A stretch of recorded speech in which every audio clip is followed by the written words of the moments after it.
प्राचीन समय, जब दुनिया की सीमाएं आज की तरह स्पष्ट नहीं थी और साम्राज्यों की लालसा अनंत थी, उसी युग में भारत के उत्तर पश्चिमी इलाके इतिहास के पहले बड़े बाहरी आक्रमण का साक्षी बने।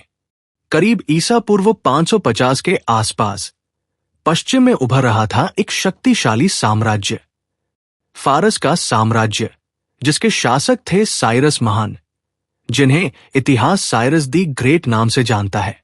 उन्होंने पश्चिम और मध्य एशिया के विशाल भूभागों पर विजय प्राप्त की और उनकी नजरें धीरे धीरे पूर्व की ओर बढ़ने लगी। भारत का उत्तर पश्चिम, विशेषकर आज का पाकिस्तान और अफगानिस्तान क्षेत्र, उस समय गंधार, सिंधु प्रदेश और छोटे छोटे जनजातीय राज्यों का समूह था। इन इलाकों की संपन्नता, व्यापार मार्ग और उपजाऊ भूमि फारसी साम्राज्य को आकर्षित कर रही थी।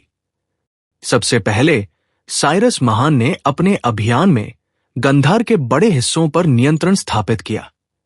यह भारतीय उपमहाद्वीप के भूभाग पर पहला दर्ज बाहरी आक्रमण माना जाता है।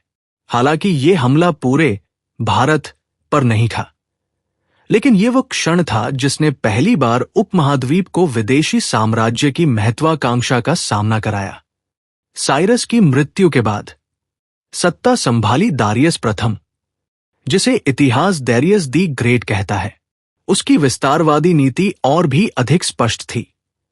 उसने ईसा पूर्व 516-515 के बीच बड़े सैन्य अभियानों द्वारा सिंधु नदी के क्षेत्र को अपने साम्राज्य में शामिल किया। यूनानी इतिहासकार हेरोडोटस लिखते हैं कि दारियस ने इस क्षेत्र को अपनी विशाल फारसी साम्राज्य की 20वीं सात्रापी प्रशासनिक प्रांत के रूप में संगठित किया। यह प्रांत इतना समृद्ध था कि यह फारसी साम्राज्य के लिए सबसे अधिक कर ट्रिब्यूट देने वाले क्षेत्रों में से एक बन गया।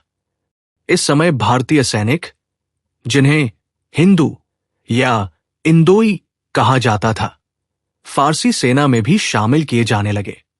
यहीं से भारतीय उपमहाद्वीप और पश्चिमी साम्राज्यों के बीच संपर्क की लंबी श्रृंखला शुरू हुई, जो आगे चलकर सिकंदर महान, अलेक्जेंडर दी ग्रेट तक पहुंची। यह पहला आक्रमण केवल युद्ध नहीं था, यह भारतीय इतिहास में एक नए युग की शुरुआत थी, जहां उपमहाद्वीप पहली बार विदेशी साम्राज्यों के विस्तार का केंद्र बना।